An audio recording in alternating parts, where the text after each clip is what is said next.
জৈন্তাপুরে সারি বালু মহাল হতে চাঁদাবাজির সংবাদ প্রকাশ করার জের ধরে বার্কি শ্রমিক সভাপতি আমির আলী কর্তৃক দৈনিক কালবেলা জৈন্তাপুর প্রতিনিধি নাজমুল ইসলামকে হাত কেটে ফেলার হুমকির প্রতিবাদে স্থানীয় সাংবাদিকরা কলম বিরতি ও প্রতিবাদ সভা করেন।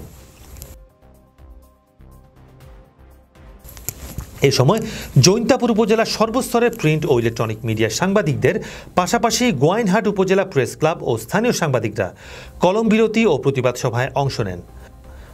দুপুর ২টায় জৈন্তাপুর উপজেলায় সর্বস্তরের সাংবাদিকদের আয়োজনে বাস স্ট্যান্ড সংলগ্ন মুক্তিযোদ্ধা স্মৃতিস্তম্ভে কলম বিরতি ও প্রতিবাদ সভা অনুষ্ঠিত হয়।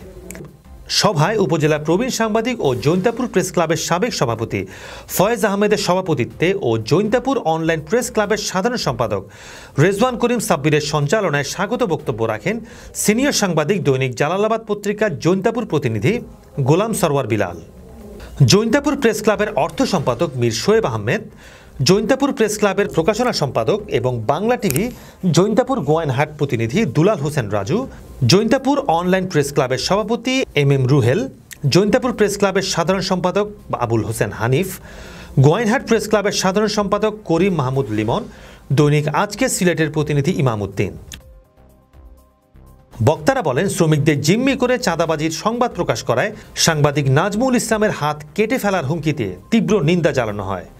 তারা উক্ত ঘটনায় সাধারণ ডায়েরি হলেও এখনো পর্যন্ত প্রশাসন থেকে কোনো কার্যকর ব্যবস্থা না নেয়ায় তারা ক্ষোভ প্রকাশ করেন।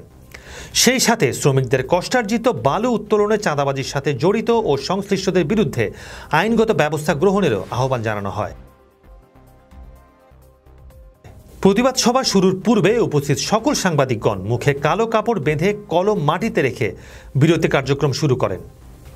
এই সময় অন্যান্যদের মধ্যে আরও উপস্থিত ছিলেন জৈন্তাপুর অনলাইন প্রেস ক্লাবের সহসভাপতি সোয়াইবুর রহমান, চ্যানেল এস-এর গোয়াইনঘাট ও জৈন্তাপুর প্রতিনিধি সালমান শাহ, ভোরের কাগজের প্রতিনিধি সাইফুল ইসলাম বাবু, আলোকিত সিমেন্টের স্টাফ রিপোর্টার সাজুদ্দিন সাজু, এশিয়ান টিভির প্রতিনিধি ইউসুফুর রহমান, সিলেটের বাণীর প্রতিনিধি মোহাম্মদ আবদুল্লাহ, কাজীর বাজার প্রতিনিধি মুরাদ হাসান, গোয়াইনঘাট প্রেস ক্লাবের সহ সম্পাদক মিনহাজ মির্জা, সদস্য সাইদুল ইসলাম, সংবাদকর্মী রাসেল আহমেদ, আনন্দজীবীর প্রতিনিধি মোহাম্মদ ইব্রাহিম, জুম বাংলার প্রতিবেদক শোয়েব রানা, জৈন্তা চিত্রের প্রতিবেদক হাসান মোহাম্মদ বদরুল সহ স্থানীয় সাংবাদিকরা উপস্থিত ছিলেন।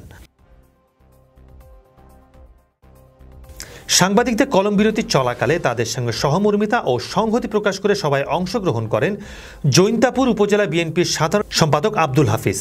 তার নেতৃত্বে উপজেলা বিএনপির সহসভাপতি ও সাবেক ইউপি চেয়ারম্যান হাজী আলমগীর হোসেন, উপজেলা বিএনপির সহ সম্পাদক মাসুক আহমেদ, উপজেলা যুবদলের যুগ্ম আহ্বায়ক নুরুল হক সহ অন্যান্য নেতৃবৃন্দ যোগ দেন।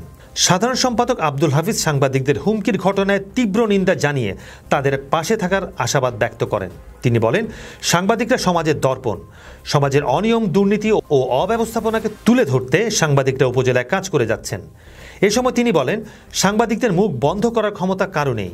যে বা যারা এই ক্ষমতার অপব্যবহার করতে চাইবে তাদের জৈন্তাপুর উপজেলার বিএনপি সহ সর্বস্তরের জনগণ প্রতিহত করবে। তিনি সকল সাংবাদিকদের মুখের কালো কাপড় খুলে ফেলার অনুরোধ জানিয়ে সকলের হাতে কলম তুলে বিরতি প্রত্যাহারের আহ্বান জানান।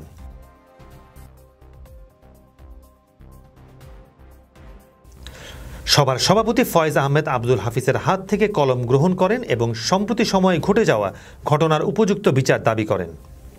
এই সময় বিএনপির প্রতিনিধি দলের সুষ্ঠু বিচার ও সমাধানের আশ্বাসে কর্মসূচি প্রত্যাহার করা হয়।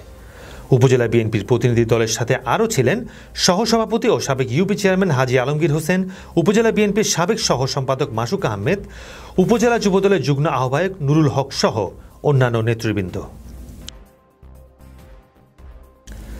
জৈন্তাপুর সিলেট থেকে মোহাম্মদ দুলাল হোসেন রাজুর রিপোর্ট।